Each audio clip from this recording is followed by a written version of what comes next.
kabar semua? Semoga selalu dalam keadaan sehat dan bahagia ya. Nah, Sobat Bijak, saat ini kita sudah memasuki bulan Maret 2026. Apa artinya? Kita harus segera melaporkan SPT tahunan PPh orang pribadi untuk tahun pajak 2025.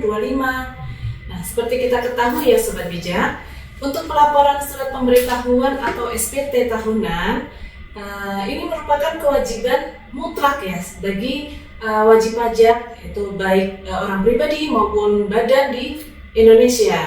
Nah, untuk SPT tahunan ini juga bukan sekedar formalitas saja. Nah, ini merupakan sarana bagi warga negara untuk mempertanggungjawabkan perhitungan dan pembayaran pajak penghasilan yang telah dilaksanakan dalam 1 tahun pajak. Nah, tahu nggak Sobat Bijak? Sekarang untuk pelaporan SPT tahunan sekarang lebih mudah, sudah tidak lagi berlibat, tidak lagi susah dengan adanya Cortex. Nah, hal ini dikarenakan Sobat Bijak tidak perlu lagi direpotkan untuk mengunduh file PDF terlebih dahulu ya. Nah, Sobat Bijak juga tidak perlu menginstal aplikasi apapun. Jadi mulai tahun 2025 ini penyampaian SPT tahunan dilakukan melalui laman cortexdjp.pajak.go.id. Oke Sobat Bijak, ini pertanyaan saya ini akan menjadi apa yang kita bahas nanti ya. Jadi apakah nanti ini Sobat Bijak ini merupakan seorang dokter?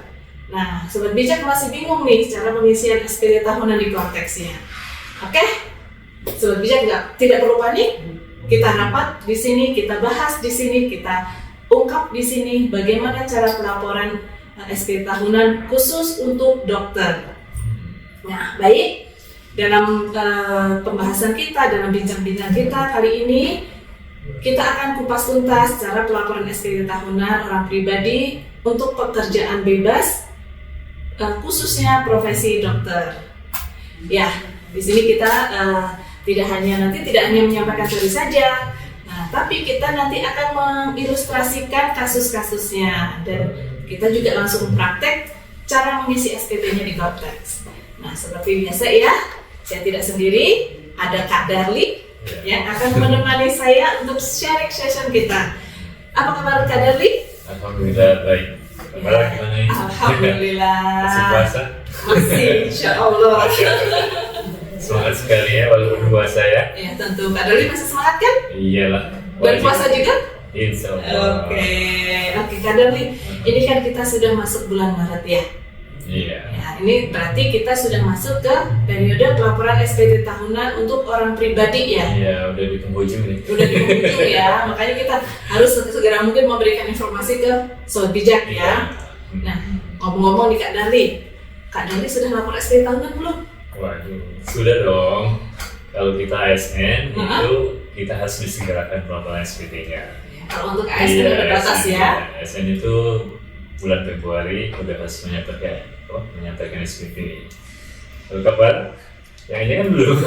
Udah dong. Udah.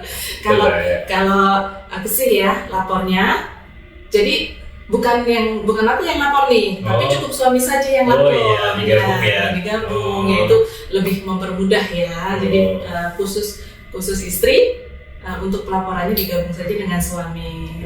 Iya. Dan pasti bulan Februari kemarin kita sudah lapor. Iya. Ya maklum kan ASN ya, seperti kata Kak Darli tadi ya. Iya, perasaan sih. Oke nih Kak Darli ya. Pembahasan kita, diskusi kita ini saat ini kan terkait dengan pelaporan SPT tahunan orang pribadi khususnya dokter ya, khususnya bagi Sobat Bijak yang berprofesi sebagai dokter ya. Gitu. Nah, jadi ada tantangan nggak nih Kak Darli? Iya, kebetulan sekali nih. Pekerjaan bebas yang profesional atau khususnya dokter itu banyak sekali yang bertanya juga bagaimana pelaporannya, karena umumnya dokter itu penghasilannya tidak hanya satu sumber.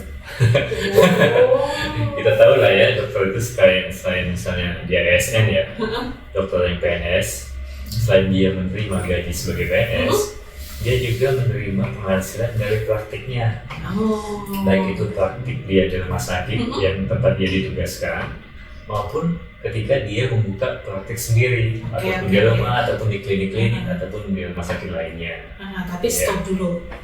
Nanti kita bahas lebih lanjut nanti ya. Nah, kita uraikan terlebih dahulu terkait sumber penghasilan tadi. Nah, kalau dokter nih ya, dia sebagai ASN, berarti dia dapat dari pekerjaan. Iya, dari pekerjaan. Iya, terus dia ada praktek lagi. Terus dia jadi pekerjaan bebas, gitu ya. Oke, jadi di SPT tahunan ini konsepnya seperti apa nih Kak Darli? Sumber penghasilannya? Ya, mungkin kita agak back to basic ya, ke penjelasan dasar bahwa di konsep perpajakan kita yang menjadi objek pajak itu adalah penghasilan. Betul.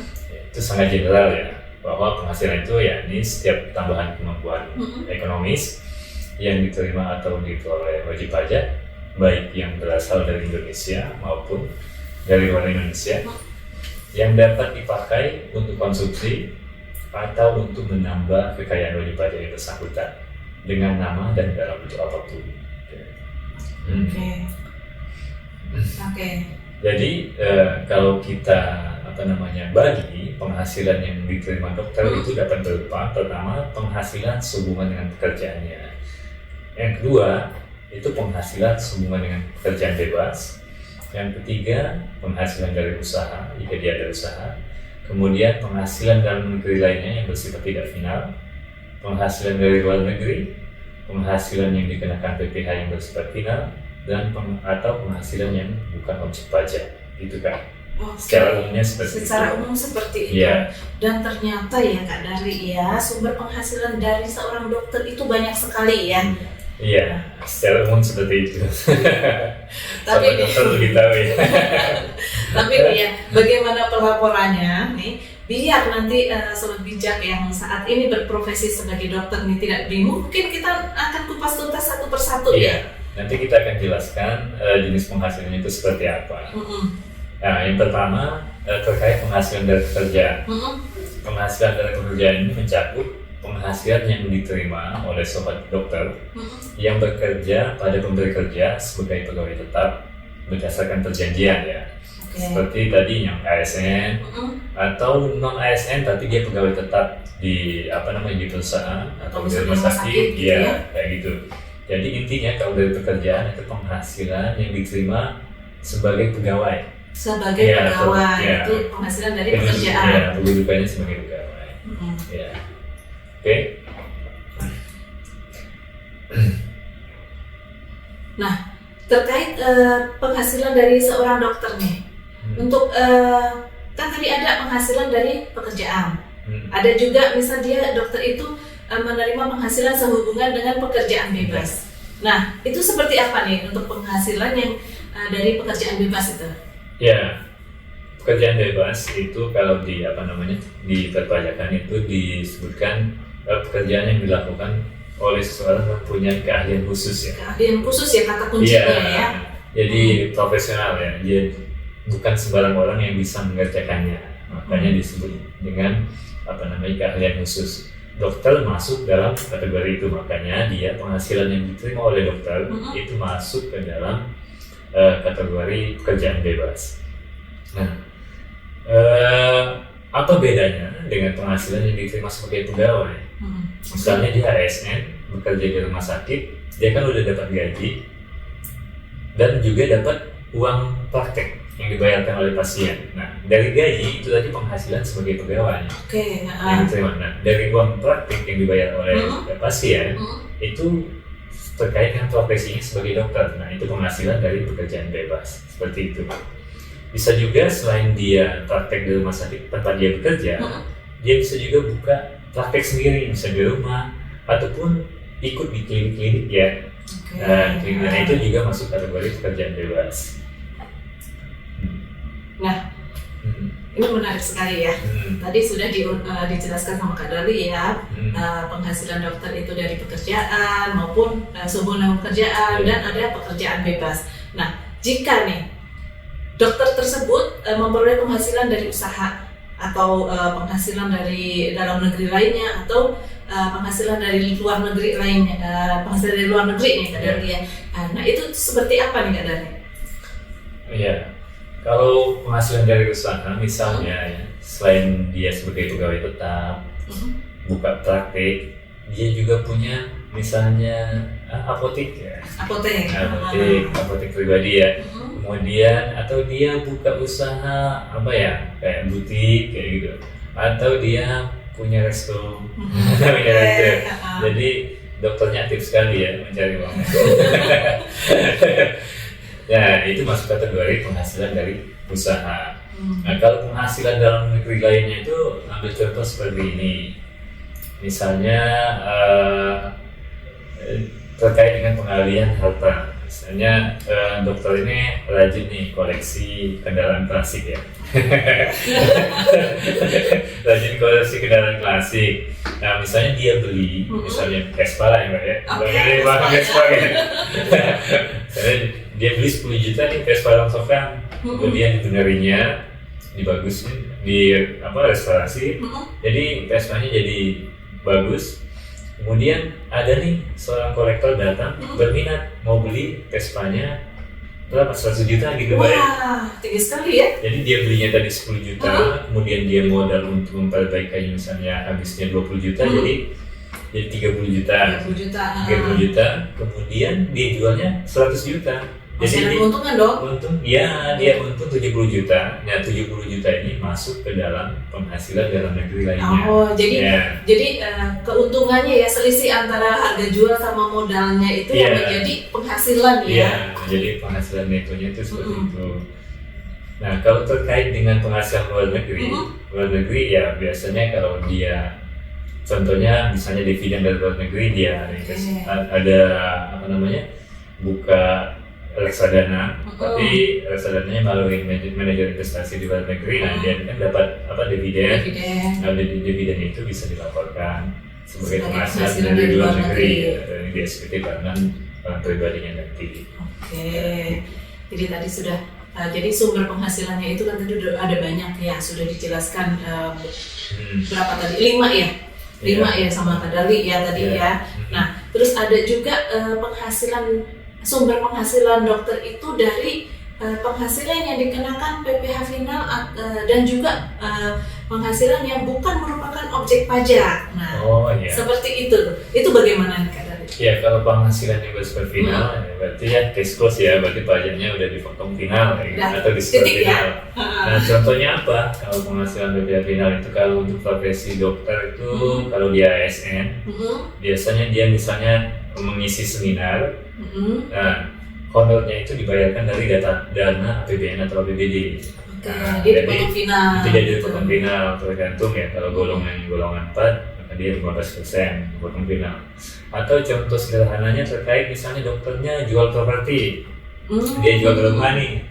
Jual rumah kan dia kan udah dapat penghasilan, tapi penghasilannya bersifat final karena dia udah bayar PPh-nya 2,5% kayak gitu.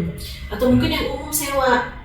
Dia punya ruko dia dapat penghasilan dari sewa, itu dia bayar PPh final 10%, itu masuk kategori penghasilan final juga nanti di laporannya. Nah satu lagi nih Kak Darli, kalau yang bukan merupakan objek pajak. Kalau bukan merupakan objek pajak, kalau contoh sederhana itu kalau kita dapat warisan. Atau hibah dari orang tua. Iya. Sangat jarang sekali tapi ya. Iya. Misalnya kalau dapat ya dilaporkan sebagai bukan objek pajak nanti di SPT-nya. Oke, jadi sobat bijak ya. Jadi sebenarnya ini sama saja ya seperti wajib pajak orang pribadi pada umumnya ya. Iya, benar sekali. Jadi sepanjang menerima penghasilan tersebut, nanti kita tetap harus melaporkan di SPT kita ya. Iya, benar sekali Kak. Baik, Kak Darli nih, kalau nggak salah nih ya, dokter ini kan harus menyampaikan norma penghasilan neto nih untuk menghitung penghasilan neto dari pekerjaan bebasnya ya. Benar apa salah? Nih Kak Darli? Ya, benar sekali Kak ya. Sebenarnya sama dengan wajib pajak yang mendapatkan penghasilan dari pekerjaan bebas lainnya ya. Sobat dokter yang menerima penghasilan dari usaha atau pekerjaan bebas dengan catatan nih dalam 1 tahun itu tidak lebih ya atau kurang dari 4,8 miliar itu dapat mengajukan permohonan untuk menggunakan norma untuk menghitung penghasilan netonya. Jadi tidak perlu membuat laporan keuangan ya, cukup menggunakan norma penghasilan neto. Terus bentuk norma ini adalah persentase ya, persentase nanti yang akan dikalikan dengan penghasilan bruto. Jadi misalnya penghasilan brutonya 100 juta, normanya misalnya 50%, maka langsung didapat tuh penghasilan netonya berarti 50 juta kayak gitu. Namun demikian, walaupun menyelenggarakan norma, ya kita tetap, sobat dokter harus tetap mencatat ya, menyelenggarakan pencatatan. Ya, buat jaga-jaga ya, suatu saat apabila dikonfirmasi, dia sudah masih memegang catatannya. Iya, kalau nggak dicatat dikira-kira gitu ya. Kemarin bulan kemarin berapa nih gitu. Iya. Misal bulan kemarin dikira-kira 50 juta, ternyata 100 juta ya kan. Makanya itu perlunya pencatatan ya.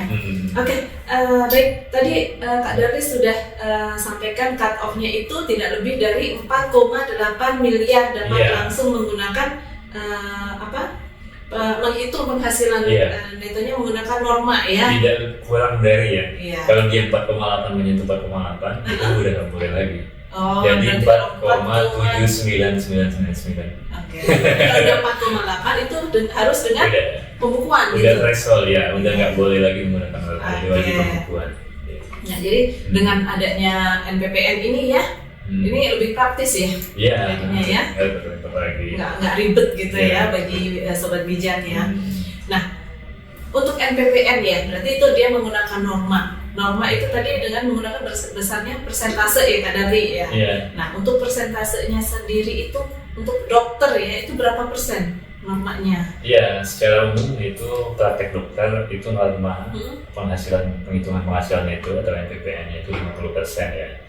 Tapi kalau sobat dokter mau lihat lebih detail bisa dibuka di Per 17 tahun 2015. Di situ ada rinci jenis-jenis jasa. Berapa normanya udah disebutkan di situ. Tapi untuk secara umum dokter itu 50%. Seperti yang saya sampaikan sebelumnya, misal contohnya penghasilan brutonya dari praktek itu 100 juta, maka normanya 50%, dikali 100 juta, penghasilan netonya 50 juta. Seperti itu. Oke, berarti di Per 17 tahun 2015 itu sudah lengkap ya? Sudah lengkap. Berapa besarnya persentase normanya ya? Iya. Oke. Nih Kak Darli nih, untuk sobat dokter ini bisa langsung menggunakan norma dalam SPT, dalam melaporkan SPT tahunan nggak nih Kak Darli? Atau ada yang harus dilakukan terlebih dahulu? Nah tadi kan, tadi Kak Darlis kan sudah sampaikan ya, bahwa ini dapat, sobat bijak ini dapat mengajukan permohonan. Ya, berarti untuk bisa menggunakan fasilitas ini nih, bisa menggunakan norma, nih sobat dokter ini harus mengajukan permohonan penggunaan norma gitu ya Kak Darli? Iya. Jadi gini sobat dokter, sebelum SPT disampaikan, terutama di Cortex ya, nanti kita harus mengajukan, kalau mau menggunakan norma itu mengajukan permohonan penggunaan NPPN atau norma gitu ya. Secara aturan itu pengajuan atau pemberitahuan penggunaan norma itu diajukan paling lambat akhir bulan ketiga di tahun pajak yang bersangkutan, misalnya tahun pajak 2026 itu paling lambat itu Maret tahun 2026. Berarti bersamaan batas waktu pelaporan SPT tahunan orang pribadi. Iya, orang pribadi. Jadi kalau untuk tahun pajak 2026 itu paling lambat diajukan di Maret 2026. Nah, pertanyaannya bagaimana yang 2025 gitu ya. Betul. Nah, yang banyak nih sobat dokter yang pasti akan bertanya nih. 2025 kan udah lewat. Bagaimana kalau kami belum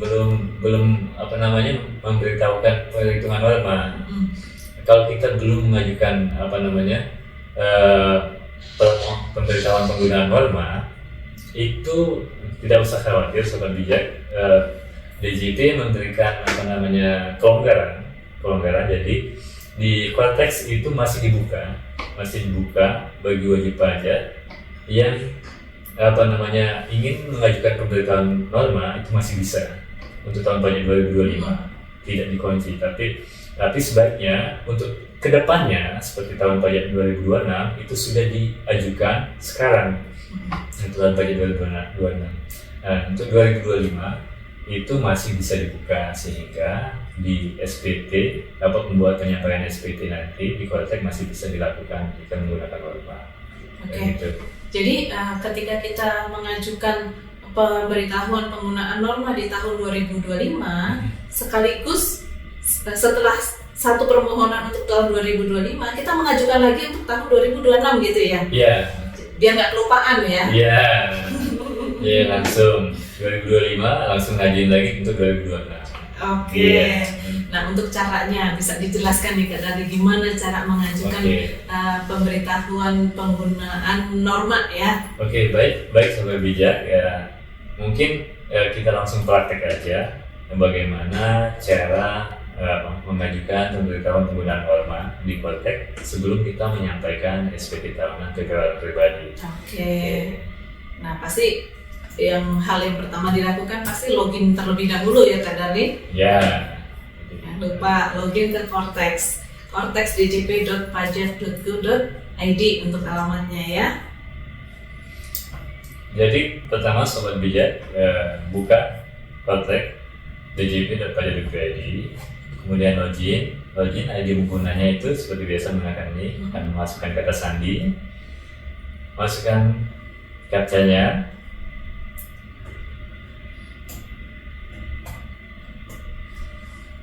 kemudian klik login. Nah, di sini kita buka menu layanan wajib pajak. Klik menu layanan wajib pajak, kemudian layanan administrasi, kemudian buat permohonan layanan administrasi. Kita klik aja. Oke. Di bagian pencarian tinggal ketikkan NPPN. Kemudian ini muncul kode layanannya AS.04, kita pilih. Kemudian di sini ada dua layanan, ada NPPN, ada pemberitahuan pembukaan special kas. Jadi kita pilih NPPN. Klik aja lanjut. Klik lanjut. Oke. Kemudian kita langsung klik alur kasus. Ya, tunggu sebentar.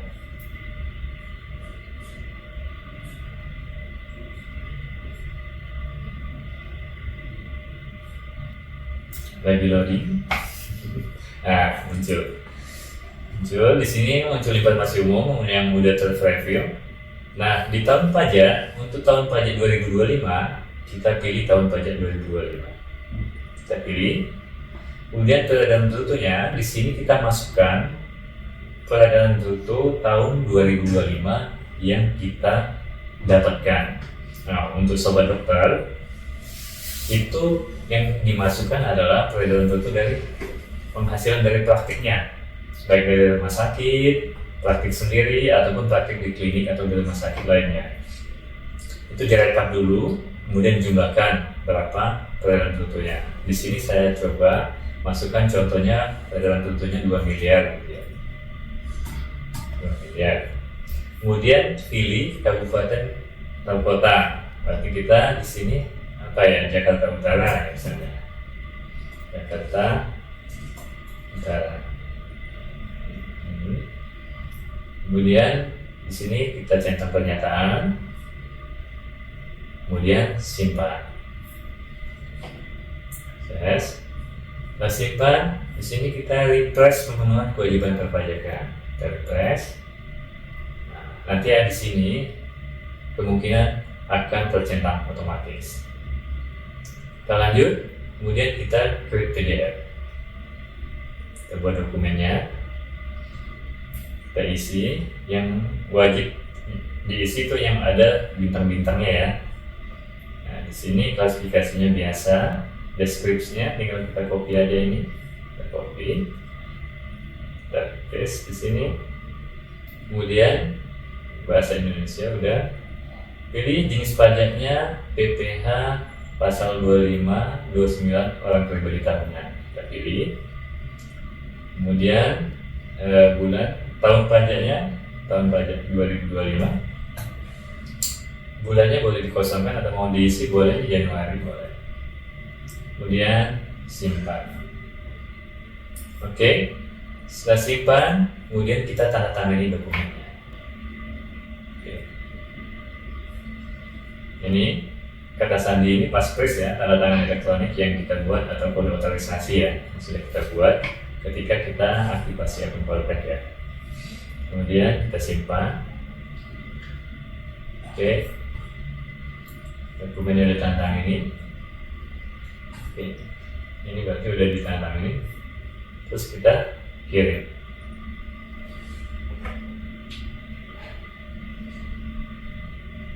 Nah, kita ke bawah lagi. Nah, kemudian jangan lupa klik lanjut ya di sini.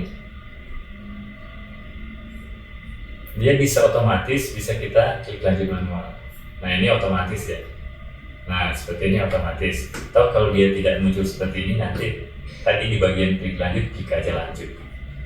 Oke, untuk memastikan bahwa layanan kita ini sudah aktif, kita bisa lihat di menu layanan wajib pajak lagi, kemudian layanan administrasi. Di sini masuk ke daftar fasilitas saya. Fasilitas saya. Nah, di sini udah muncul. Ini udah muncul. Dan kita sudah bisa menggunakan norma penghitungan penghasilan itu. Ya,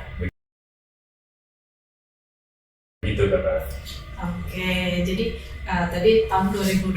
Untuk tahun 2026 berarti caranya sama ya? Caranya sama, tinggal ganti tahun pajaknya saja. Oke, tapi tadi secara otomatis munculnya tahun 2026 26 ya. Oke, jadi begitu ya Sobat Pajak cara pengajuannya. Yang perlu dicatat oleh Sobat Pajak ini, pastikan bahwa Sobat Pajak, Sobat Bijak ini telah aktivasi akun Kortex ya. Ya, dan juga dipastikan juga Sobat Bijak sudah mengajukan kode otorisasi DJP atau sertifikat elektronik. Nah, untuk jika Sobat Bijak masih bingung nih bagaimana cara aktivasi akun Kortex dan pembuatan kode otorisasi DJP, nanti Sobat Bijak dapat berkunjung ke channel YouTube kita ya, @ditjenpajak.ri. Nah, oke, baik Kak Darli nih tadi sudah dijelasin ya secara panjang lebar, step by step, lengkap sekali ya terkait penghasilan yang diterima oleh dokter. Terus di bagian terpenting nih Kak Darli, nah, bagaimana nih cara pembuatan SPT tahunan dan pelaporannya di Kortex? Oke, siap. Ini bagian intinya ya. Iya, ini panjang nih pasti penjelasannya ini ya. Baik, Sobat Dokter, Sobat Bijak yang berprofesi sebagai dokter, nanti kita akan buatkan ilustrasi kasus dan kita juga langsung praktikan pengisiannya sampai dengan pelaporan yang di Kortex. Iya, oke. Di-keep dulu nih Kak Darli ya. Oke, siap. Nah, tapi sebelum kita praktek nih ya, bagaimana cara mengisi SPT. Nah, Sobat Bijak nih perlu catat nih ya, penting banget ini ya. Nah, bahwa perlaporan SPT tahunan di Kortex ini ada cukup berbeda ya dengan pelaporan di aplikasi sebelumnya yang biasa kita gunakan, yaitu DJP online ya. Jadi setidaknya ini ada beberapa hal yang perlu di-highlight nih Kak Darli nih. Jadi yang pertama nih ya, jadi nanti di Kortex ini tidak lagi mengenal jenis SPT 1770 SS, 1770 S, dan 1770. Jadi berdasarkan Peraturan Direktur Jenderal Pajak Nomor Per 11 Tahun 2025 nih ya, untuk pelaporan SPT tahunan orang pribadi hanya ada satu jenis SPT tahunan ya, yaitu SPT tahunan wajib pajak orang pribadi nih. Tidak ada banyak form lagi yang ya, satu ya. Satu. Oke, jadi yang kedua nih, yang perbedaan kedua nih, kalau dulu wajib pajak ini mengisi SPT tahunan orang pribadi nih dari lampiran dulu, lanjut ke bagian induk. Nah, di Kortex ini berkebalikan ya. Jadi di pengisian di Kortex SPT tahunan orang pribadi di Kortex ini dilakukan dari induk SPT. Jadi nanti banyaknya lampiran yang harus kita isi, nanti tergantung isian atau pilihan jawaban di pertanyaan di induk SPT. Nah, semakin banyak kita menjawab ya, maka akan mempengaruhi juga banyaknya lampiran yang harus diisi. Nah, ketiga nih ya, tadi 1, 2, ini yang ketiga. Nanti di Cortex ketika kita create SPT, nanti secara default nih ya, default konsep SPT akan menyajikan induk SPT dan lampiran 1 atau L1. Nanti di lampiran L1 ini kita bisa menjumpai ya dari harta pada akhir tahun, hutang pada akhir tahun, daftar anggota keluarga, dan juga daftar anggota keluarga yang menjadi tanggungan ya pasti ya. Kemudian penghasilan neto dalam negeri dari pekerjaan, dan juga daftar bukti pemotongan atau pemungutan pajak penghasilan. Kemudian yang keempat, pada saat kita mengisi harta ini nanti ada sedikit perbedaan dengan tahun sebelumnya ya, di mana harta itu nanti akan dikelompokkan menjadi 6 kelompok harta, yaitu harta kas dan setara kas, kemudian harta piutang, kemudian ada harta investasi atau sekuritas, lalu harta bergerak, harta tidak bergerak, dan aset lain-lain atau harta lain-lain. Nah, untuk yang kelima nanti terdapat beberapa data yang akan pre-populated atau terisi secara otomatis. Namun wajib pajak ini bisa melakukan edit ya. Ya, atau hapus, kemudian bisa juga menambahkan data yang pre-populated tadi. Nah, untuk data ini bisa berupa data bukti foto yang diperoleh oleh wajib pajak dari pemotongan. Dengan adanya improvement ini ya, harusnya Sobat Bijak nanti akan lebih mudah ya dalam melakukan pengisian SPT tahunan orang pribadi di Cortex ya pastinya ya. Oke, baik Sobat Bijak, lebih tercerahkan lagi ya. Nanti sebaiknya kita langsung praktek saja ya Kak Darli ya. Bagaimana cara mengisi SPT tahunan orang pribadi khususnya untuk dokter ini ya Kak Darli. Ya, baik Sobat Bijak. Sebelum kita melakukan pengisian SPT tahunan, ada beberapa data, ataupun dokumen yang harus kita siapkan supaya kita tidak bolak-balik nanti ya. Jadi sebelum kita memulai, sebaiknya kita siapkan pertama itu dokumen terkait dengan penghasilan. Penghasilan tadi kan banyak tuh jenis penghasilan. Penghasilan dari pekerjaan, kita bisa siapkan dokumen bukti potongnya BP A2 kalau untuk PNS. Kalau untuk pegawai swasta BPA 1, namun jangan khawatir, nanti itu akan otomatis muncul di Cortex. Kemudian siapkan juga dokumen terkait penghasilan dari pekerjaan bebasnya, dari profesi dokternya, biar seperti rekapitulasi penghasilan brutonya per bulannya berapa, itu dikumpulin dulu, direkap. Kalau dia pembukuan, buat dulu pembukuannya, laba rugi neraca minimal, pembukuan sederhana. Nah, kemudian bukti-bukti pendukung penghasilan lainnya, seperti misalnya penghasilan pindah dari sewa, itu bukti pembayaran sewanya itu berapa, nominalnya berapa gitu ya. Dan penghasilan luar negeri ya, jika ada seperti tadi ya, royalti, dividen yang diterima dari luar negeri, jika Sobat Dokter ada ya boleh itu dikumpulin dulu, terus direkap, nanti baru kita isikan di SPT-nya. Kemudian yang kedua terkait dengan dokumen yang berkaitan dengan harta dan hutang.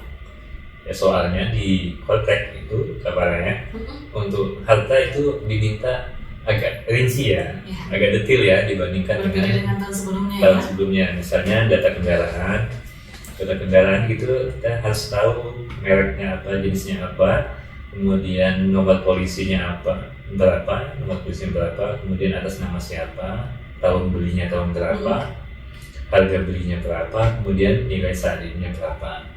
Ataupun kalau rekening bank, itu nomor rekeningnya berapa, disimpan di bank apa, kemudian tahun perolehan tahun berapa, saldonya berapa gitu ya, di bank. Nah, itu terkait dengan dokumen harta. Utang pun begitu. Utang, misalnya kita punya utang di bank, misalnya KPR, itu kan kita dokumen utangnya disiapkan seperti akta perjanjian utang piutangnya, akta kreditnya bisa. Kemudian saldo pokoknya, saldo pokok utang per akhir tahunnya berapa, itu kita siapkan dulu ya, sebelum melakukan pengisian. Yang ketiga itu terkait dokumen khusus ya, opsional ya, seperti kalau sobat dokter ada pembayaran zakat, itu bisa jadi pengurang ya. Pembayaran zakat yang di luar bukti potong ya, yang di luar bukti potong itu bisa jadi pengurang kita, pengurang pajak kita. Nah itu disiapkan juga dokumennya. Suatu saat misalnya dikonfirmasi, kita udah siap dokumennya, gitu ya. Setelah dokumen tersebut kita siapkan, ya, baru kita akan praktik pengisian SPT sebagai berikut ya, di Cortex. Dan perlu dicatat di sini kita masih menggunakan NTRA atau portal simulasi. Jadi kita tidak menggunakan akun Cortex karena tidak punya yang pastinya ya. Kalau ada sobat dokter volunteer mau memberikan akunnya, ya nggak apa-apa ya, tapi nggak boleh. Makanya kita menggunakan portal simulasi, dan di portal simulasi ini kita akan menggunakan skenario pembukuan ya sobat. Jadi kita tidak menggunakan norma karena penghasilan yang diterima di contoh kasus kita ini udah di atas 4,8. Ilustrasi kasusnya seperti ini. Yang pertama terkait dengan identitas wajib pajak. Jadi di sini ada Dr. Bijak, merupakan seorang dokter spesialis penyakit dalam, statusnya sudah menikah dan mempunyai 2 orang anak yang masih menjadi tabungan. Kemudian istrinya tidak bekerja dan tidak mempunyai kegiatan usaha, jadi hanya dokternya yang bekerja ya. Kemudian berikut data penghasilan yang diterima tahun 2025. Selama tahun 2025, Dr. Bijak telah menerima penghasilan dari berbagai sumber ya. Jadi dia menerima penghasilan dari lebih dari satu sumber. Pertama, pendapatannya sebagai ASN. Gajinya itu per bulannya 15 juta, jadi dalam 1 tahun dikali 12 itu 180 juta. Kemudian ada biaya jabatan, ini untuk menghitung pajak. Biaya pasal 21-nya itu 6 juta. Kemudian penghasilan netonya 174 juta.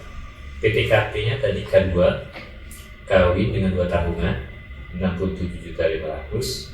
Maka didapat penghasilan kena pajaknya 106.500.000. Nah, dari sini PPh terutangnya itu 9.975.000 dan PPh yang telah dipotong oleh Rumah Sakit Umum Sehat Bahagia itu 9.975.000. Oke. Kedua, itu penghasilan dari memberikan jasa medis pada poli penyakit dalam di Rumah Sakit Umum Sehat Bahagia dengan data sebagai berikut. Nah, Januari, Februari sampai dengan Desember itu totalnya 584 juta. Nah, yang menjadi dasar pemotongan pasal 21-nya itu dikali 50% itu 292 juta, dan PPh pasal 21 yang terutang itu 14.600.000, dan ini sudah dipotong oleh pihak rumah sakit. Kemudian selain dia mendapatkan penghasilan dari prakteknya di rumah sakit, di RSU Sehat Bahagia, dia juga praktek sendiri nih, ada klinik sendiri di rumahnya dengan data penghasilan selama tahun 2025 itu totalnya 560 juta. Oke.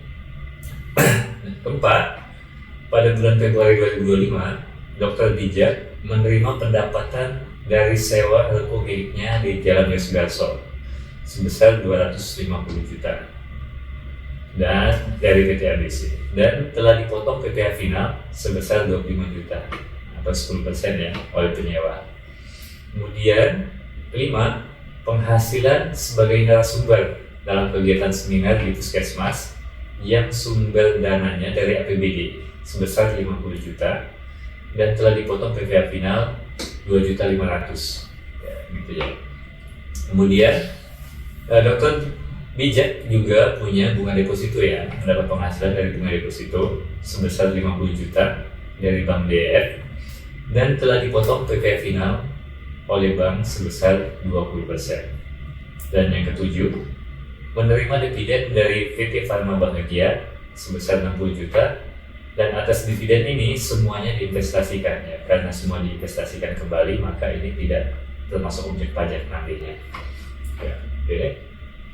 Ini data harta akhir tahunnya, bisa dilihat di layar.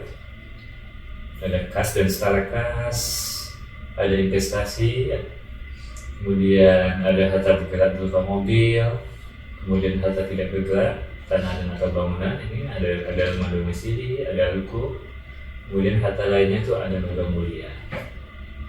Dan berikut data utang pada akhir tahun, ini ada 3.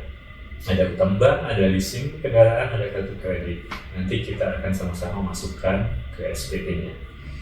Dan di sini ada informasi tambahan bahwa di tahun 2025 tidak ada angsuran PPh pasal 25 yang dilakukan oleh Dr. Dia. Jadi sobat dokter untuk memperingan ya pembayaran pajak tahunan, nanti kita ada angsuran PPh pasal 25 yang kita bayar per bulan. Jadi misalnya PPh terutangnya itu 12 juta, misalnya per bulannya itu kita sudah mengangsur selama 1 tahun 10 juta, nanti di akhir tahun kita cukup bayar 2 juta aja. Itu sederhana perhitungannya. Kemudian informasi tambahan berikutnya, Dr. Dija menyelenggarakan pembukuan ya, tadi sudah kita sebut di awal. Dia menggunakan pembukuan dengan sel-sel aktual dan tidak diaudit oleh akuntan publik ya. Nah, ini berikut laporan-laporannya seperti ini. Ada pendapatan, ada beban, kemudian ada laba rugi sebelum pajak, itu sebesar 746 ya laba fiskalnya. Jadi kalau pembukuan nanti, kalau bagi sobat dokter, sobat bijak dokter yang menyelenggarakan pembukuan, itu nanti akan ada pilihan di SPT-nya format format laporan keuangannya, sehingga tinggal menyesuaikan saja. Ini neracanya, berikut kodenya. Kode akun ini sudah disesuaikan dengan kode akun yang ada di konteks ya. Misalnya sobat bijak belum memiliki kode akun, silakan perhatikan akun-akun yang sudah dibuat di laporan keuangannya, kemudian sesuaikan dengan kode akun yang ada di konteks ya. Dan berdasarkan ilustrasi tadi, mari kita mulai melakukan pengisian SPT di konteks ya. Tolong diperhatikan baik-baik. Baik sobat bijak, kali ini untuk simulasi pengisian SPT kita tidak menggunakan akun asli tapi akun dummy melalui TP portal kita. Jadi di sini kita coba praktekkan pengisian SPT tahun PP Badan dengan tampilan akun dummy yang sedikit berbeda mungkin nantinya dengan akun versi aslinya. Oke, di sini kita coba login, ingat menggunakan nick ya, kemudian masukkan kata sandinya dan masukkan captcha-nya. Oke, login.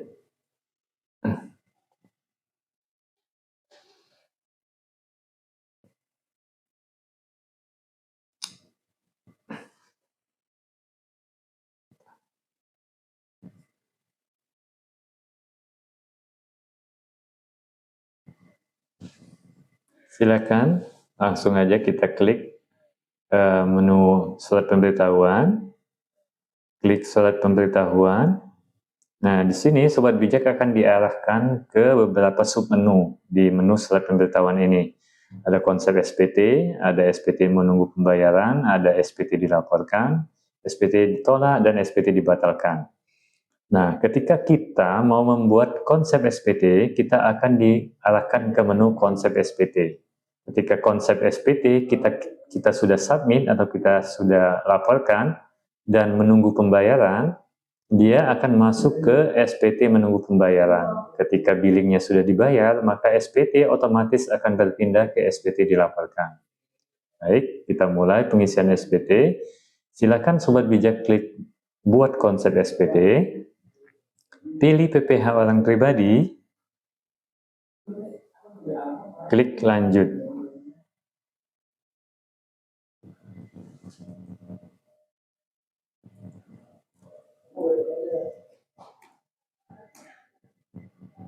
Kemudian di jenis periode SPT, pilih SPT tahunan. Di periode dan tahun pajak, pilih Agustus 2004 sampai Juli 2025. Nanti di akun asli Sobat Bijak itu akan muncul Januari 2025 sampai dengan Desember 2025. Oke. Di model SPT silakan pilih normal. Kemudian klik buat konsep SPT. Nah, di sini kita sudah ada rumahnya untuk pengisian SPT. Untuk memulai pengisian, silakan klik tombol pensil. Di sini secara default akan dua tab. Ada dua tab, yaitu tab induk dan lampiran L1. Tab induk, kemudian L1. Untuk memulai pengisian SPT, seperti disampaikan sebelumnya, kita harus menyelesaikan menjawab pertanyaan yang ada di induk. Nanti jumlah lampiran akan menyesuaikan dengan seberapa banyak jawaban iya yang ada di induk. Oke. Di bagian induk ini ada bagian header. Di sini kita akan klik posting SPT. Tujuannya apa? Tujuannya untuk menarik data pre-populated seperti data SPT tahun lalu, data harta, data utang, data keluarga, data bukti potong. Nah, itu berdasarkan data terakhir yang diperbaharui. Kemudian kita pilih sumber penghasilan. Bagaimana skenario kita? Sumber penghasilannya ada dua, yakni dari pekerjaan dan dari pekerjaan bebas. Metodenya adalah metode pembukuan Stellar akrual. Kemudian kita lanjut ke bagian A. Di bagian A ini nomor 1 sampai 6 ini sudah otomatis terisi. Jika datanya tidak sesuai, Sobat Bijak bisa mengupdate-nya di bagian profil wajib pajak. Kemudian nomor 7 dan 8 ini adalah pilihan. Jika Sobat Bijak memilih melaksanakan kewajiban perpajakan secara terpisah ataupun pisah harta, bisa memilih ini. Tapi untuk praktek kita kewajiban perpajakannya digabung ya. Jadi kita tidak menggunakan ini. Lanjut ke bagian B, di ikhtisar penghasilan itu, di pertanyaan A, apakah Anda menerima penghasilan dalam negeri dan pekerjaan? Kita jawab iya ya. Karena Tuan Bahagia ini sebagai ASN ya. Kemudian, apakah Anda menerima penghasilan dalam negeri dari usaha dan atau pekerjaan bebas? Ya, sebagai dokter, jadi kita jawab ya. Kemudian, muncul pertanyaan berikutnya, apakah termasuk orang pribadi yang memiliki peredaran tertentu atau orang pribadi pengusaha tertentu, OPPT? Dijawab tidak ya, karena kita tidak termasuk kriteria itu.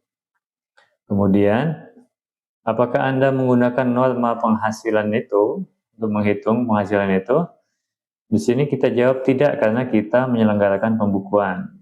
Nah, kemudian pertanyaan berikutnya, sebutkan sektor usaha yang Anda lakukan jika Anda menyelenggarakan pembukuan. Nah, sektor usaha di sini disediakan 3, dagang, jasa, dan industri. Kita pilih jasa. Kemudian di bagian C, apakah Anda menerima penghasilan dalam negeri lainnya? Untuk kasus kita ini tidak ya. Tidak ada penghasilan dalam negeri lainnya, tetapi bila nanti Sobat Bijak ada penghasilan dalam negeri lainnya, silakan dipilih ya. Kemudian di bagian D, apakah Anda menerima penghasilan luar negeri? Ini juga tidak ya. Lanjut ke bagian C. Bagian C ini hampir semuanya otomatis ya, kecuali nomor 3 sampai nomor 5 dan nomor 8. Nomor 3 ini terkait dengan pengurangan penghasilan itu seperti kompensasi kerugian atau zakat dan sumbang keagamaan. Jika Sobat Bijak memang ada transaksi ini, silakan pilih ya. Namun untuk kasus kita ini tidak ada, maka kita pilih tidak. Kemudian lanjut ke nomor 4 ini otomatis. Nomor 5 PTKP tadi adalah statusnya kawin dengan 2 tanggungan ya, jadi kita pilih K2. Kemudian nomor 6, 7 itu otomatis. Kemudian 8, apakah terdapat pengurangan PPh terutang? Ini tidak ya, tidak ada, jadi kita pilih tidak. Nomor 9 otomatis. Di bagian D ini kredit pajak. Kredit pajak ada tadi ya, jadi kita pilih ya. Kemudian angsuran pasal 25 tadi keterangannya tidak ada, kita lewatkan. STPPP pasal 25 juga tidak ada, kita lewatkan. Dan nomor 10D, apakah Anda menerima pengembalian pengurangan kredit PPh luar negeri yang telah dikreditkan? Tidak ada data, jadi kita pilih tidak. Bagian E ini PPh yang kurang atau lebih dibayar, ini akan terisi secara otomatis. Kita lanjut ke bagian F, ini terkait dengan pembetulan SPT. Karena SPT kita SPT normal, maka bagian ini kita lewatkan.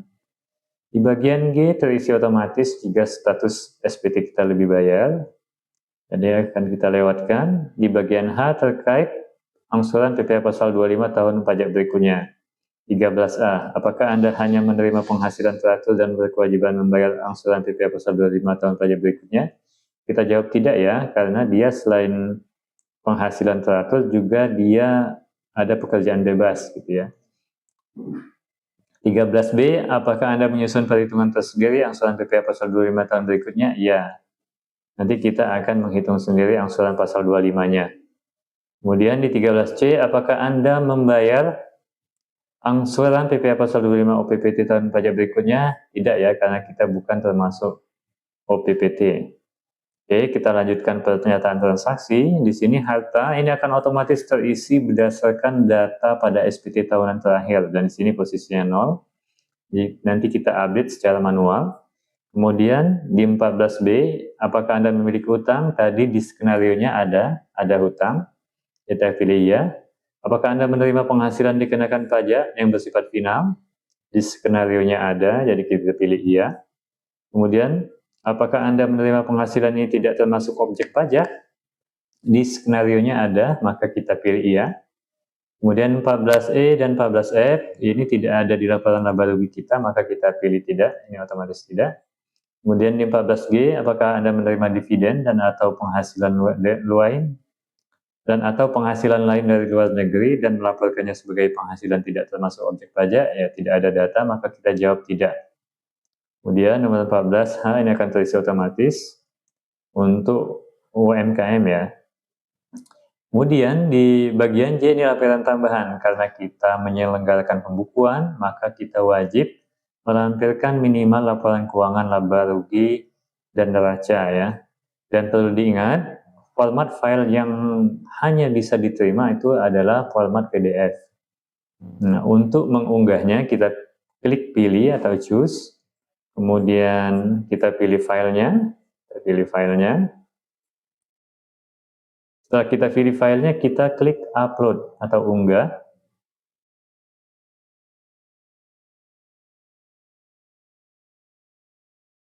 Oke. Jika telah muncul tabel kuning seperti ini, berarti file yang kita unggah telah berhasil. Dan jangan lupa simpan konsep. Oke.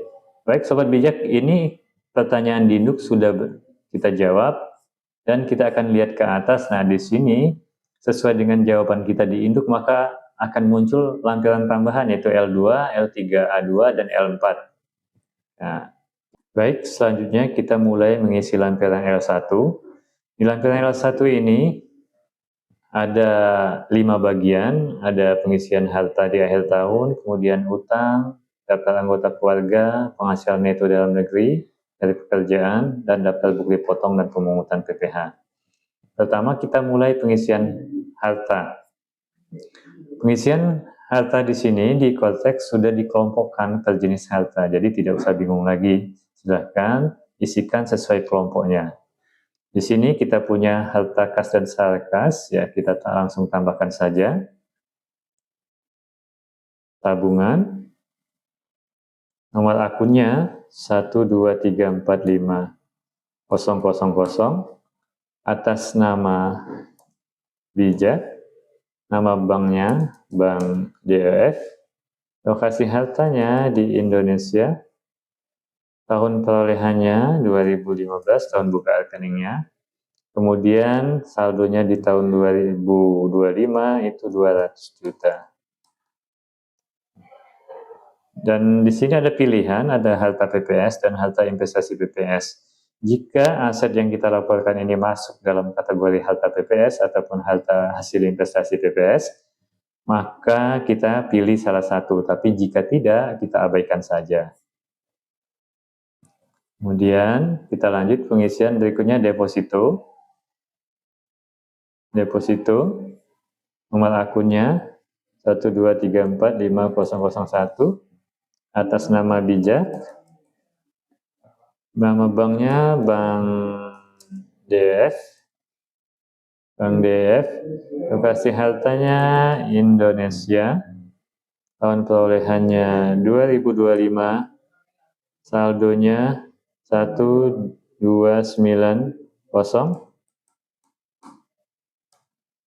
Klik simpan. Jangan lupa simpan konsep ya, sobat bijak, untuk antisipasi timeout. Sebenarnya konteks ini udah ada fitur auto save-nya selama 2 menit ya. Setiap 2 menit dia auto save, namun untuk antisipasi kita sebaiknya melakukan simpan konsep secara mandiri. Oke, kita lanjutkan. Berikutnya adalah hartanya investasi atau sekuritas. Di sini dia mempunyai investasi dalam bentuk surat berharga syariah. Kemudian kita pilih lokasinya Indonesia. Nomor identitas penerima investasinya kalau kita tidak tahu, masukkan aja 0, 16 digit. Boleh.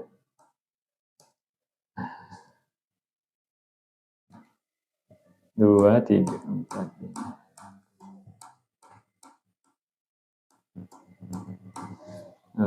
Kemudian namanya penerimanya dia direktorat. Dia ya. Kemudian nomor akunnya itu SL 023 T30123. Harga perolehannya 60 juta.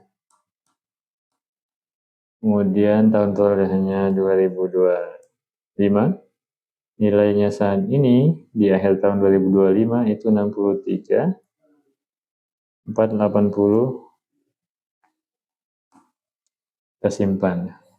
Jangan lupa simpan konsep. Kita lanjut ke pengisian harta berikutnya, harta bergerak.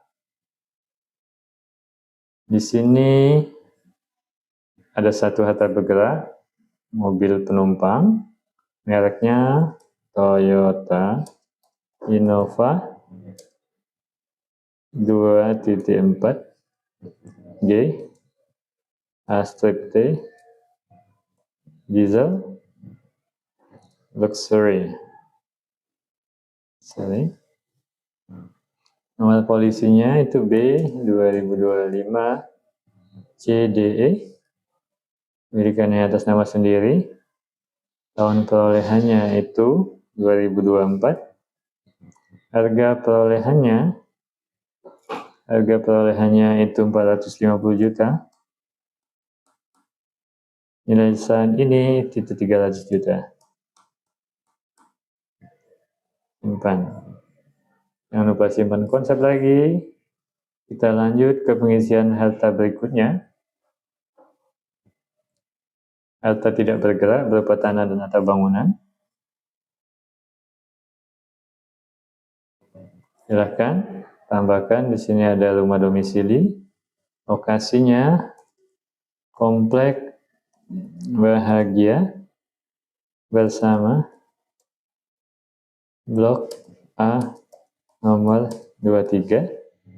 Ukuran tanahnya itu 150 meter persegi. Ukuran bangunannya itu 200 meter persegi. Sumber pemilikan itu hasil sendiri. Kemudian sertifikat nomor sertifikatnya 123. Tahun perolehannya 2017. Harga perolehannya itu 500 juta. Nilai saat ini itu 1 miliar. Simpan. Oke. Kita lanjut lagi, ada satu lagi. Tanah bangunan ruko ya. Jalan Yosudarso Kavling 456. Ukuran tanahnya 160 meter persegi. Ukuran bangunannya itu 250 meter persegi. Sumber kepemilikannya juga hasil sendiri. Nomor sertifikatnya 321, tahun perolehannya 2023, harga perolehannya 1,5 miliar, ya saat ini 2 miliar. Jadi untuk tanah dan bangunan ini, sobat bijak, bisa menggunakan SPPT PBB untuk penentuan nilai saat ininya dengan melihat nilai jual objek pajak pada SPPT PBB atau NJOP-nya. Tapi jika sobat merasa SPPT PBB-nya misalnya nilai terlalu rendah, maka bisa menggunakan nilai pasar setempat. Kita simpan lagi. Kita lanjut, masih ada harta lainnya dalam bentuk logam mulia, kita isikan. Tambah. Sini emas batangan. Tahun perolehannya 2020. Biaya perolehannya itu 134.400. Nilai saat ini itu 388.500. Bukti kepemilikannya tidak ada, kemudian informasi tambahan itu jumlah unitnya 150 gram. Simpan, oke, simpan konsep. Oke, harta sudah selesai, kita isikan, kemudian kita lanjut ke bagian B terkait dengan utang. Data utang di sini wajib pajak memiliki 3 utang. Pertama itu utang bank. Di sini kosongkan aja. Nama kreditur itu Bank DF. Nama negaranya Indonesia. Tahun peminjaman 2017. Saldonya 80 juta. Simpan. Kemudian ada leasing kendaraan. Kosongkan aja kalau tidak tahu. Kemudian nama krediturnya Bahagia Auto Finance. Ya, Auto Finance. Negaranya Indonesia. Tahun peminjamannya 2024. Saldonya itu 150 juta. Kemudian ada satu lagi kartu kredit. Kita ini Bank BF. Ini Indonesia. Kemudian tahun peminjamannya 2025. Saldonya 50 juta. Klik simpan. Oke, jangan lupa simpan konsep. Kemudian kita masukkan di bagian C, ini terisi otomatis sesuai dengan data SPT tahun sebelumnya. Jika tidak sesuai, nanti dilakukan updating di profil wajib pajak di bagian unit pajak keluarga di profil. Kemudian di bagian D ini seharusnya dia terisi otomatis, juga bagian E terisi otomatis, namun demikian untuk praktek kali ini kita akan tambahkan secara manual dan perlu dicatat di bagian ini bisa diedit ya. Misalnya terdapat data penghasilan atau data bukti potong yang tidak sesuai, kita bisa melakukan edit ya sesuai dengan kondisi sebenarnya. Termasuk juga menghapus jika kita merasa itu bukan data bukti potong kita merasa tidak menerima penghasilan tersebut, kita bisa menghapus atau mengabaikannya ya dengan cara menghapus. Kemudian kita klik tambah di sini, identitas pemberi kerjanya kita isikan, kemudian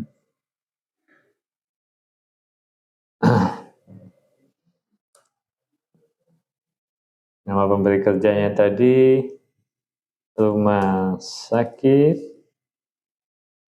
Umum Sehat Bahagia, Umum Sehat Bahagia, Rumah Sakit Umum Sehat Bahagia.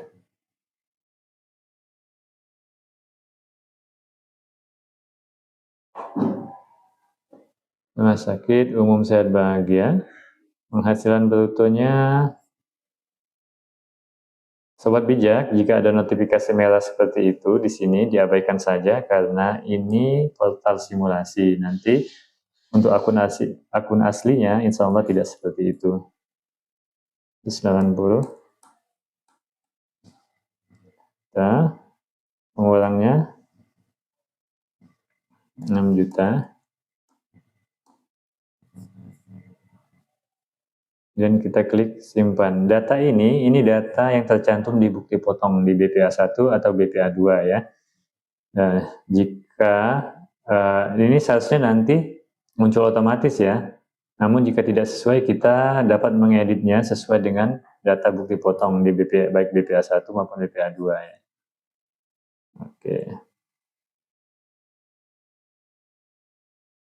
Oke, penghasilan dari pekerjaan sudah. Selanjutnya kita tambahkan bukti potong. Bukti potong ini cukup banyak. Dari pegawai tetap itu ada BPA2 sebagai PNS atau ASN.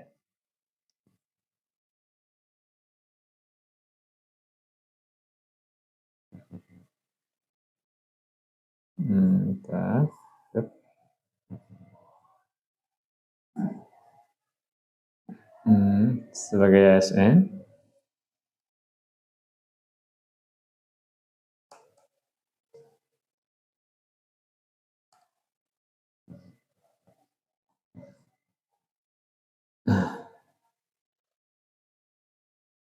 Kemudian nomor bukti potongnya masukkan. Tanggal bukti potongnya itu Juli 2025. Jenis pajaknya PPh pasal 21, penghasilan brutonya 180 juta.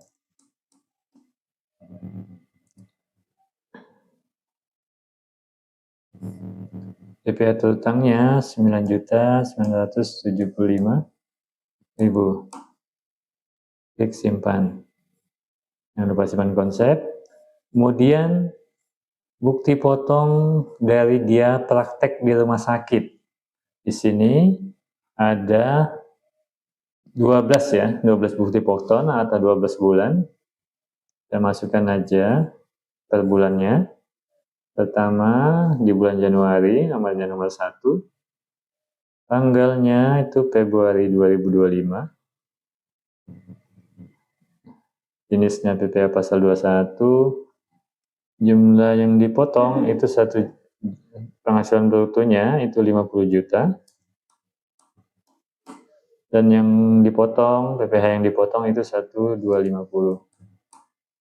Simpan.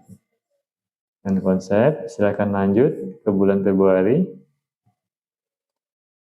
Bulan Februari, ini 2. Nah, bulan Maret, tanggal bukti potongnya. Jenis pajaknya PPh pasal 21, penghasilannya 54 juta. PPh yang dipotongnya 1.350. Kita lanjut.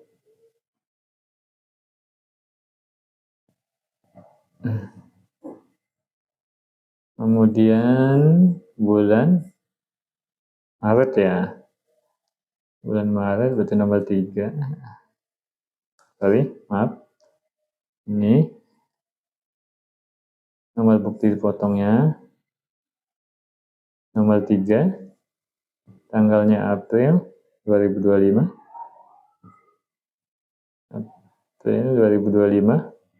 Jenis pajaknya PPh pasal 21. Penghasilan brutonya itu 52 juta. 52 juta. PPh yang dipungut itu 1.300.000 rupiah. Silakan disimpan. Lanjut ke bulan April.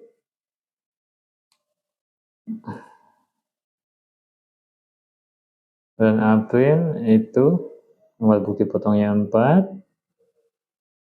Bulan terbitnya bulan Mei.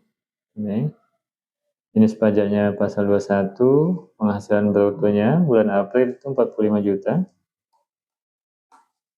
Yang dipotong itu 1.125. Kita simpan. Kemudian kita klik tambahkan untuk bulan Mei.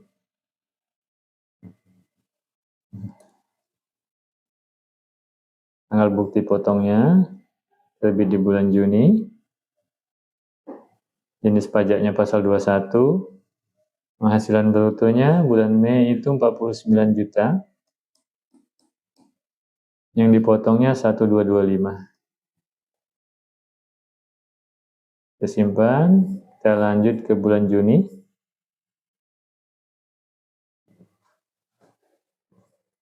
Terbit bukti potongnya di bulan Juli 2025. Juli 2025. Jenisnya pasal 21. Penghasilan brutonya 57 juta. PPh yang dipotongnya itu 1425. 1425. Simpan. Lanjut ke bulan Juli.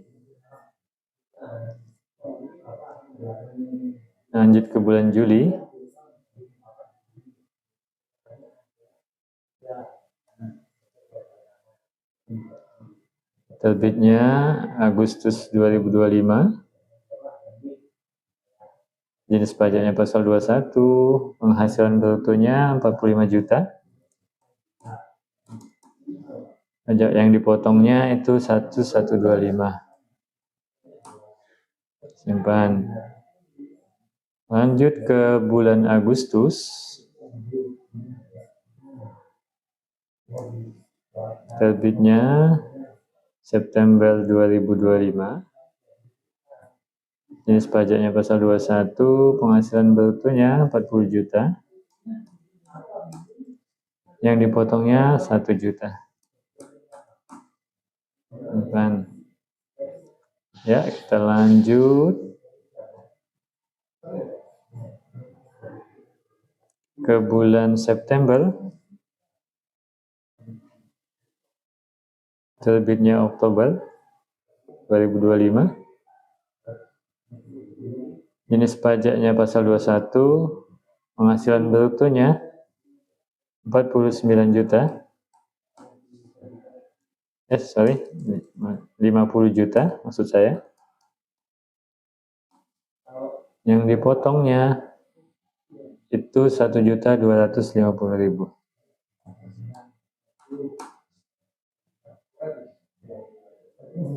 Kemudian kita lanjut ke bulan Oktober.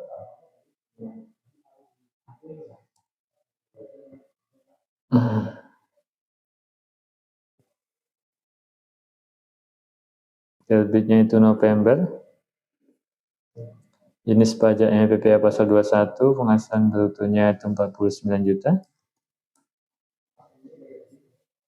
Kemudian yang dipotongnya itu 1225.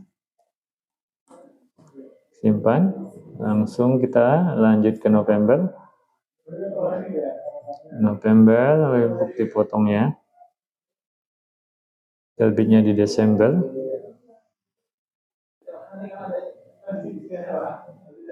Ya, jenis pajaknya pasal 21.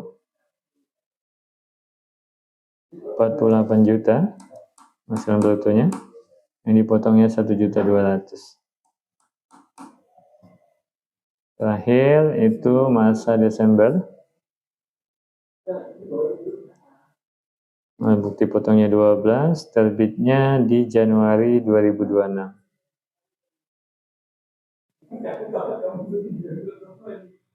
Pasal 21, penghasilan brutonya itu 45 juta. Dan yang PPh dipotongnya 1.125.000. Oke, selesai. Kita simpan konsep. Sobat bijak sudah menyelesaikan pengisian lampiran L1. Terus kita lanjut ke L2. L2 ini terkait dengan penghasilan yang dikenakan PPh bersifat final, penghasilan yang tidak termasuk objek pajak, dan penghasilan neto luar negeri. Tadi sesuai skenario ada 3 jenis penghasilan PPh final. Mari kita masukkan dengan mengklik tambah. NPWP-nya masukkan NPWP 0016 digit. Kemudian nama pemotongnya ini adalah PT ABC terkait dengan sewa. Ketik aja sewa. Nominalnya 250 juta.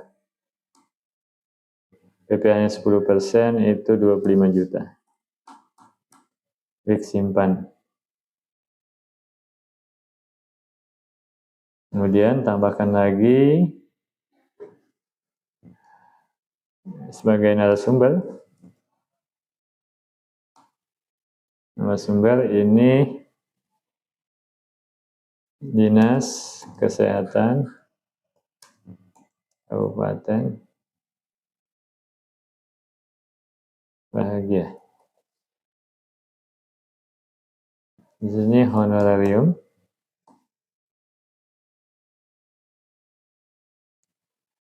Nilainya 50 juta.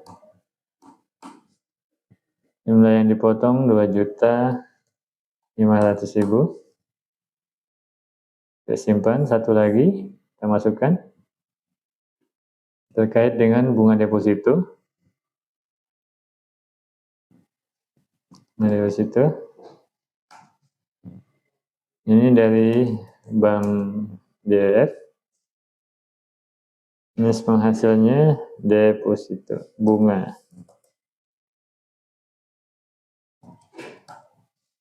Deposito ini penghasilnya 50 juta. Dipotong 20%, itu jadi 10 juta.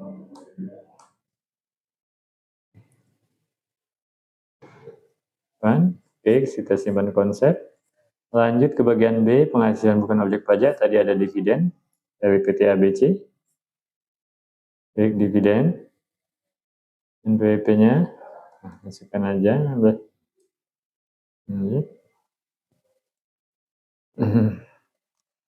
Dan klik dividen dari PT ABC.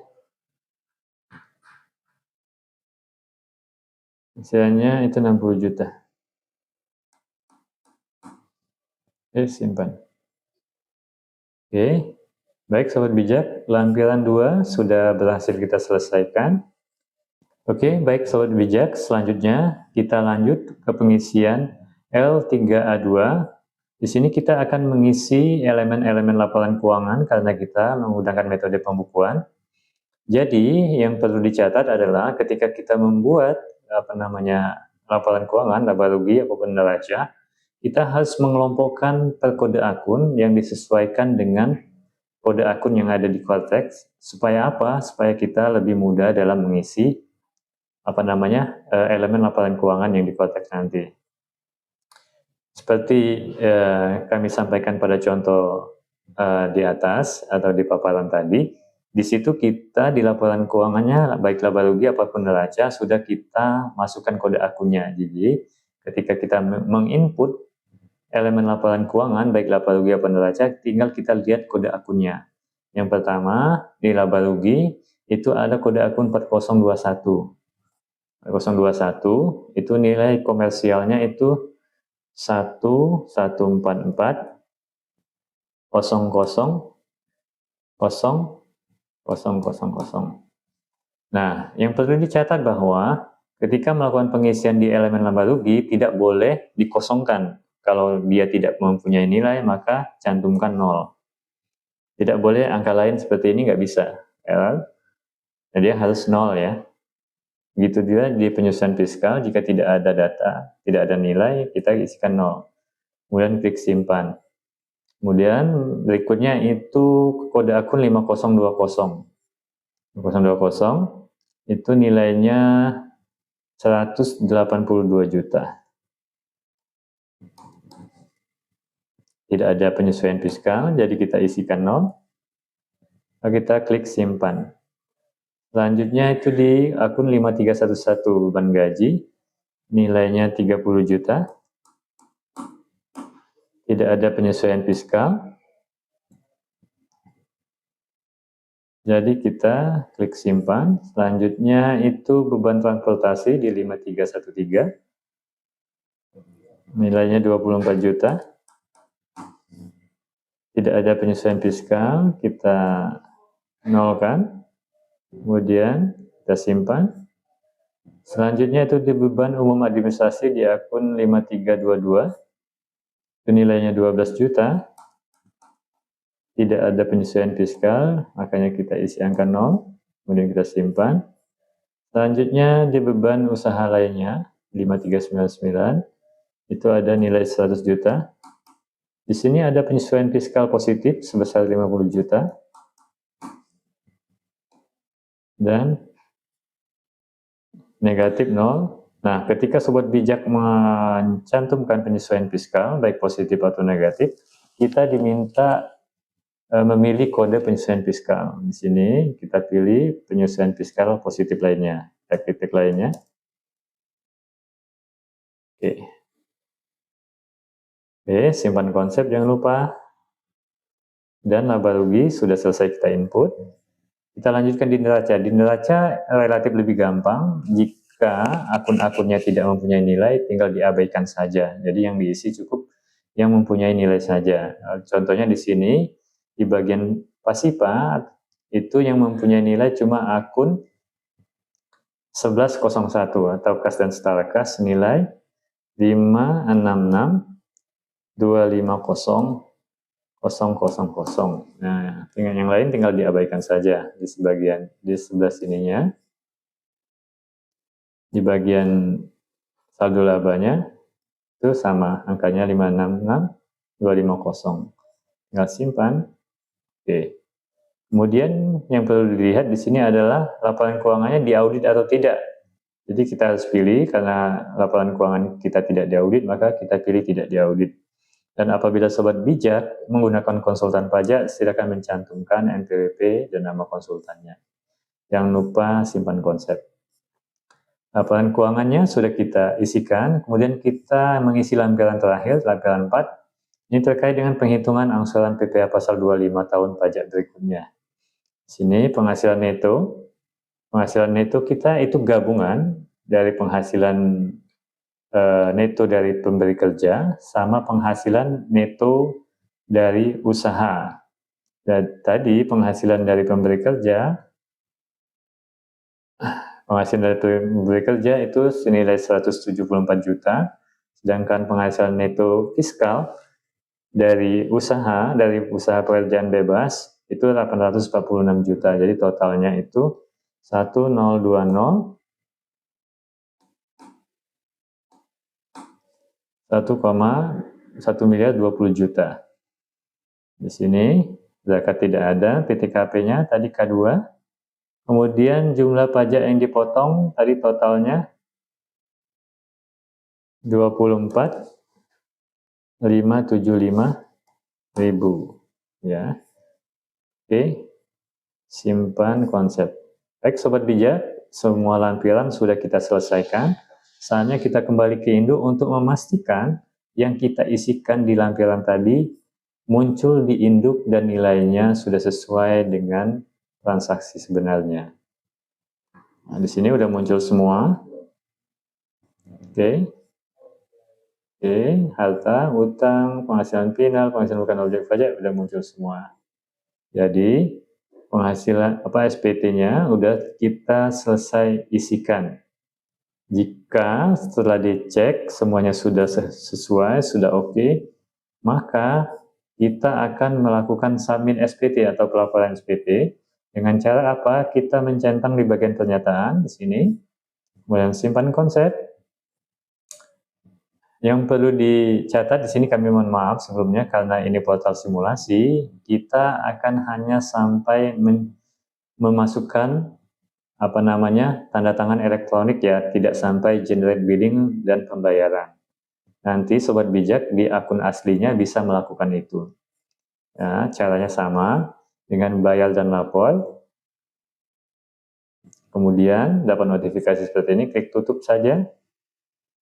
Nah, di sini ada pilihan teks deposit yang akan digunakan, ya atau tidak, karena di skenario kita tidak ada deposit, maka kita pilih tidak. Di sini sobat bijak akan diarahkan untuk memasukkan tanda tangan elektronik ya.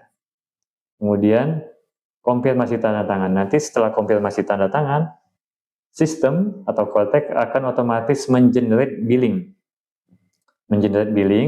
Dan akan muncul kode billing yang harus kita bayar. Dan begitu kita konfirmasi tanda tangan, SPT ini akan pindah ke SPT menunggu pembayaran. Tadi sudah saya sampaikan karena kita ini simulasi, jadi tidak bisa melakukan generate billing dan sekaligus pembayaran. Jadi tetap muncul di konsep SPT. Namun di prakteknya nanti ketika Sobat Bijak melakukan setelah Sobat Bijak menandatangani SPT atau memasukkan passphrase tanda tangan elektroniknya, itu akan otomatis Qualtek mengenerate billingnya. Kalau SPT-nya kurang bayar, maka akan terbit billing. Dan sebelum billing itu dibayar, konsep SPT ini akan berpindah ke menu SPT menunggu pembayaran. Setelah billingnya dibayar, maka SPT akan dilaporkan. Oke, baik Sobat Bijak. Itu secara singkat simulasi pengisian SPT kita. Semoga Sobat Bijak memahami. Saya kembalikan ke Kak Farah. Terima kasih.